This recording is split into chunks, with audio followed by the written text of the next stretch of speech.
Madame, Monsieur, bonjour, merci. Nous rejoindre à la une de l'actualité, les préparatifs des élections législatives, la campagne de vaccination anti-Covid-19 et le mois sacré du Ramadan au menu aujourd'hui de la réunion périodique du Conseil des ministres présidée par le président de la République, chef suprême des forces armées, ministre de la Défense nationale, Abdelmajid Tebboune.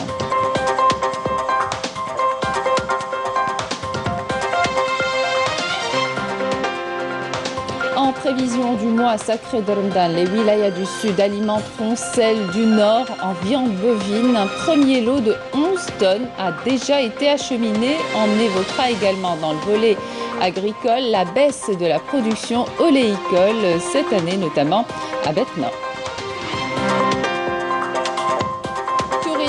L'établissement hôtelier des Zianides à Tlemcen demeure le joyau architectural de la ville depuis 1975. Il a fait l'objet d'une restauration à découvrir dans ce journal.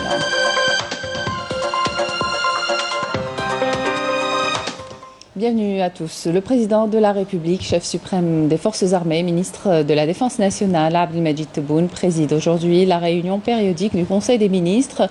Une réunion qui sera consacrée au suivi des préparatifs des élections législatives, de la campagne de vaccination anti-Covid-19 et du mois sacré du Ramadan, ainsi qu'à des exposés sur des projets vitaux dans les domaines des travaux publics et du transport. Dans l'actualité également, la journée internationale de sensibilisation aux problèmes des mines et de l'assistance à la lutte anti-mines. L'Institut national d'études de stratégie globale organise une journée d'études à cette occasion à Alger. Au menu de la journée, des conférences en rapport avec la prise en charge psychologique et sociale des victimes, l'engagement de l'Algérie dans la lutte contre les mines antipersonnelles. D'ailleurs, en septembre 2017, l'Algérie se débarrassait de la totalité de son propre stock de mines, renonçant à leur utilisation en toutes circonstances, et ce, suite à l'adoption de la Convention d'interdiction des mines antipersonnelles. Et puis la situation en Libye, au Sahara occidental, sera également au programme de la journée. 2 pays qui figurent parmi les 10 pays les plus minés au monde. En prévision du mois sacré de Ramadan, les wilayas du sud alimenteront celles du nord en viande bovine. Un premier lot de 11 tonnes a déjà été acheminé. Yasmine Moussaoudi. Pas moins de 11 tonnes de viande bovine ont été envoyées à partir de la wilaya d'Adrar vers les wilayas du nord du pays, notamment la capitale. Objectif, approvisionner ces wilayas en viande rouge, dont les prix au kilo flambent habituellement au début de chaque mois de Ramadan. Aujourd'hui, nous avons donné le coup d'envoi du premier lot de viande rouge vers les wilayas du nord du pays, destiné à tous les opérateurs économiques concernés par la commercialisation de la viande rouge de gros.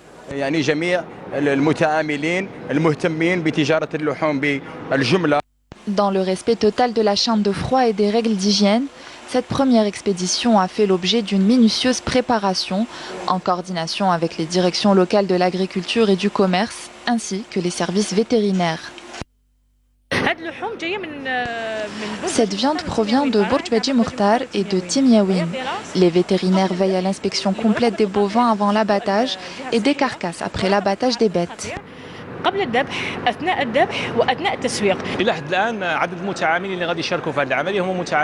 Jusqu'à présent, il y a 2 opérateurs économiques qui participent à cette opération. Nous recevons les demandes d'autres opérateurs dont l'étude des dossiers est en cours. Ces derniers doivent remplir des critères primordiaux, notamment avoir à disposition des chambres froides et des camions frigorifiques.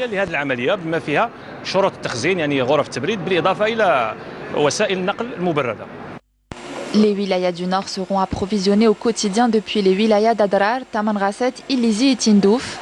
Un approvisionnement qui ne se limitera pas seulement au mois de Ramadan mais à toute l'année et qui permettra indéniablement une stabilisation des prix en préservation du pouvoir d'achat du citoyen. Je vous le disais en titre, une baisse de la production oléicole a été enregistrée cette année comparativement à la campagne écoulée. Certaines huileries sont même menacées de fermeture, comme est le cas dans la wilaya de Betna. Reportage Manel Abdish. Le commentaire est signé Camélia Mlel. Peu de surface destinée à la culture oléicole signifie systématiquement un faible rendement. C'est malheureusement le cas dans la wilaya de Betna. Ici, la production a connu une stagnation comparativement à la campagne écoulée. Résultat, certaines huileries sont menacées de fermeture. قنطار تاع الزيتون نقولوا العام اللي فات كان اونتر 18 20 16 هكذا عام السنه كان هابط اكثر هبط جو كروا كي اون بيرت دو موان دو 25 à 30%. Connu pour la qualité de ses olives, Betna a réussi à se distinguer parmi les régions productrices d'huile d'olive, et ce malgré les difficultés auxquelles font face les producteurs de cette région. المشكل العاوز c'est bien les autorisations forage. Le secteur de l'agriculture constitue un élément important de l'économie hors hydrocarbures, surtout que l'Algérie dispose d'importants potentiels agricoles. Trouver des solutions aux difficultés rencontrées par les investisseurs permettra d'encourager ces derniers à poursuivre leurs projets ambitieux et promouvoir l'agriculture dans cette région. On prend de l'altitude à présent pour visiter la ville de Khenchla, une visite aérienne grâce au parapente. C'est la région idéale pour la pratique de ce sport car vous avez des montagnes qui culminent à 2000 mètres d'altitude, un sport qui reste tout de même à la marge malgré l'intérêt grandissant que lui vouent les jeunes. Raouf Hamouche. Qui n'a pas rêvé un jour de voler comme un oiseau? C'est désormais accessible grâce au parapente. Nous sommes à plus de 1800 mètres d'altitude. Ici, cette activité sportive est en plein essor, comme c'est le cas pour ces amoureux de sensations fortes venus des quatre coins du pays pour allier tourisme, loisirs et sport. Voler, c'est le rêve de tous, depuis la nuit des temps. L'être humain rêve de connaître cette sensation exceptionnelle. Il faut savoir que cette région est un espace idéal pour pratiquer cette activité sportive, car vous avez des montagnes qui atteignent les 2000 mètres d'altitude. Le vol thermique consiste à utiliser des courants thermiques pour monter. Ces courants résultent du fait que l'air est plus chaud et moins dense, et permet donc de s'élever. Cela requiert un certain savoir-faire. La région offre des sessions de formation encadrées par des professionnels, au grand bonheur de ces amateurs qui viennent apprendre les bases et les techniques de ce sport aérien. En ma qualité de président du club de parapente de la région de Khenchla, je lance un appel aux autorités pour la facilitation de l'acquisition du matériel, puisque nous l'importons de l'étranger. C'est une montée d'adrénaline indescriptible. Je conseille à tous les jeunes de pratiquer le parapente. Si vous êtes à la recherche de frissons et d'émotions, le parapente est fait pour vous. Ce sport extrême procure en l'espace d'un vol la découverte de paysages à couper le souffle.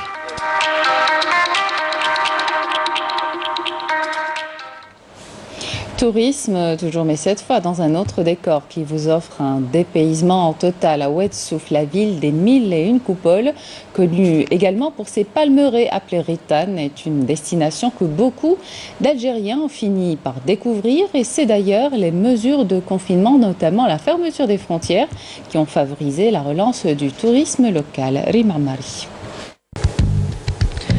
Naturel, sauvage, généreux et authentique. Il s'agit du Sahara algérien. Ce 4x4 nous emmène à la découverte des dunes de la ville des 1001 coupoles, Oued-Souf, et de ses magnifiques oasis. Formidable. حاجة كيما نشوفوها في التلفزيون عند les étrangers. Je suis de Skikda et je suis agréablement surprise par la beauté de la région. J'ai déjà visité plusieurs déserts dans le monde, mais le nôtre est spectaculaire. Bienvenue à Oued-Souf.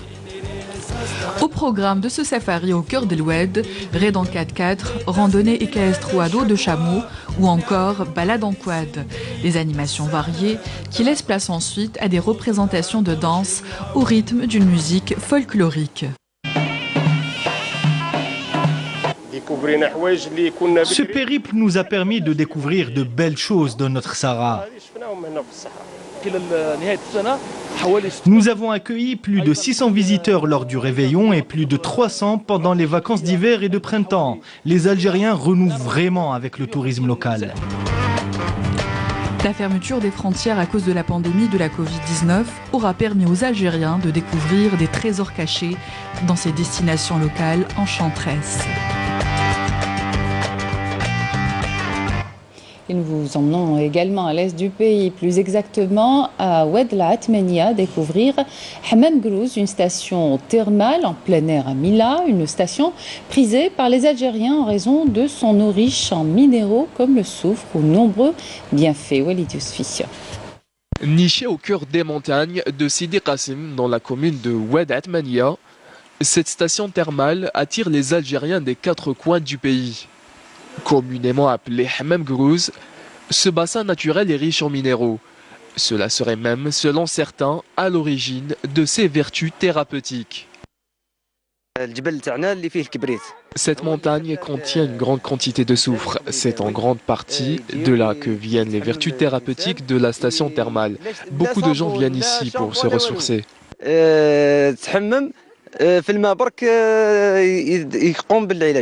Que ce soit pour se ressourcer ou profiter du décor, ce bassin naturel est de plus en plus fréquenté. Des campagnes de nettoyage et de sensibilisation sont organisées régulièrement par les autorités locales pour l'entretien des lieux. Nous procédons régulièrement au nettoyage des lieux, même si ce site est une concession de la commune gérée régulièrement par des particuliers qui ont l'obligation de nettoyer et d'entretenir eux-mêmes les lieux. C'est une zone touristique par excellence. Ce serait bien si les autorités locales nous aidaient financièrement pour entretenir ce site. Zone touristique par excellence et non sans raison. Avec son paysage à couper le souffle, cette station thermale en plein air est une destination de choix en été comme en hiver pour les amoureux de la nature. L'établissement hôtelier des Zianides à Tlemcen demeure le joyau architectural par excellence de la ville depuis sa construction. En 1975, en 2010, il a fait l'objet d'une opération de restauration, le but étant d'offrir des services de qualité à une clientèle de plus en plus exigeante. Reportage Saïda Maïf. De prime abord, l'accueil puise son cachet des profondeurs culturelles. Et à la réception, vous ne manquerez pas de remarquer le portrait du célèbre architecte Pouillon, concepteur de ce joyau architectural ayant ouvert ses portes en 1975. Ayant fait l'objet d'une restauration en 2010, aujourd'hui c'est tout un programme soigneusement élaboré afin que l'établissement puisse faire face à l'environnement concurrentiel de l'heure. Concernant le plan d'action marketing et commercial, il vise principalement la création et la multiplication des opérations porteuses d'un chiffre d'affaires durable. Donc, premièrement, c'était la délocalisation du bar qui se trouvait à l'entrée de l'hôtel. Ça a permis de donner une nouvelle image de l'hôtel. Deuxième point, c'est le recrutement d'un nouveau chef d'exception. Et troisième volet, c'était un lifting au niveau de la réception, restauration et étage. Avec ses 142 chambres et ses 7 suites agréablement décorées, l'autre atout de l'hôtel demeure sans nul doute son restaurant d'une capacité de 400 convives offrant des mets, pur produit du terroir. بسطيلة سي تلمساني هذه حريرة بوراك بسطيلة هذا كلش تراديسيونال تاع تلمسان. كاين هنا صفة بالريزة فيها لي زاموند فيها حلوت مونيانو ونقدروا نديروا المياه. وي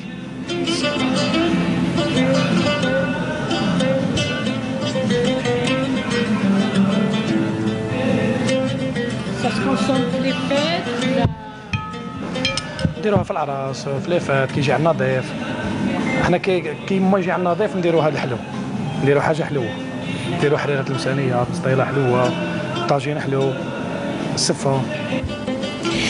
Avec un confort inégalé et des commodités ô combien nécessaires réunies, le touriste savoure des moments agréables au sein des Zianides. On a trouvé un très bon accueil au niveau de l'hôtel Les Zianides. Pour les chambres sont équipées bien.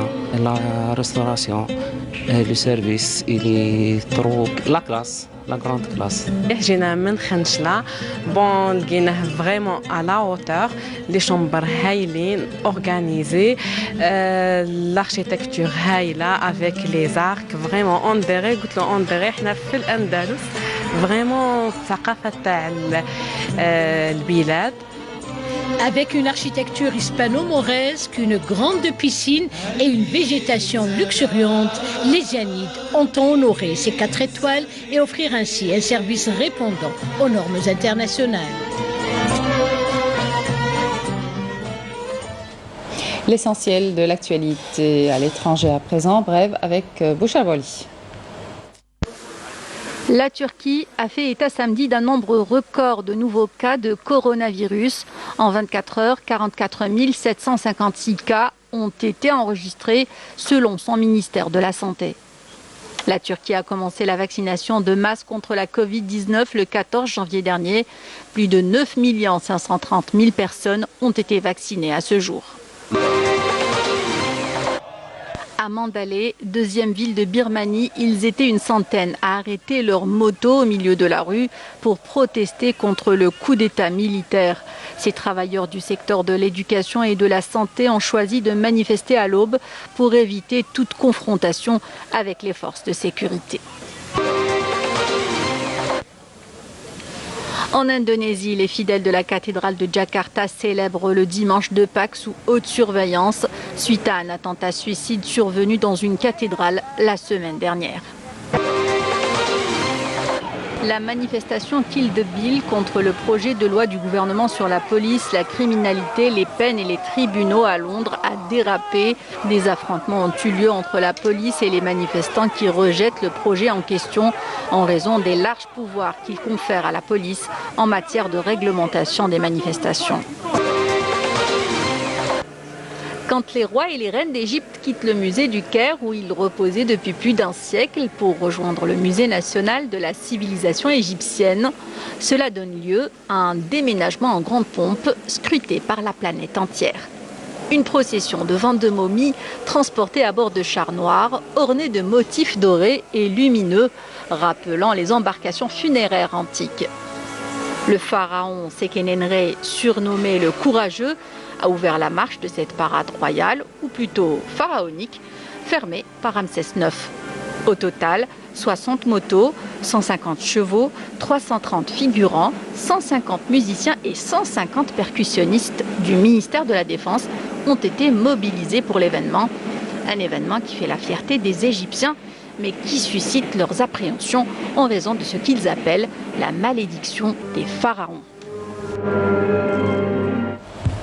Football, Coupe de la Confédération, troisième journée de la phase de poule de l'épreuve ce dimanche. Les deux représentants algériens, le SC Tif et la JS Kabylie, effectueront un déplacement périlleux pour affronter respectivement aujourd'hui les Nigérians d'Animba et les Marocains de RS Berkane, dernier du groupe A, l'entente de ces tirs avec un seul point au compteur, n'aura plus droit à l'erreur pour essayer de relancer ses chances de qualification pour les quarts de finale. C'était la dernière information de cette édition. Merci de votre attention. Tout de suite, les prévisions météo avec Mina Abed. Excellent.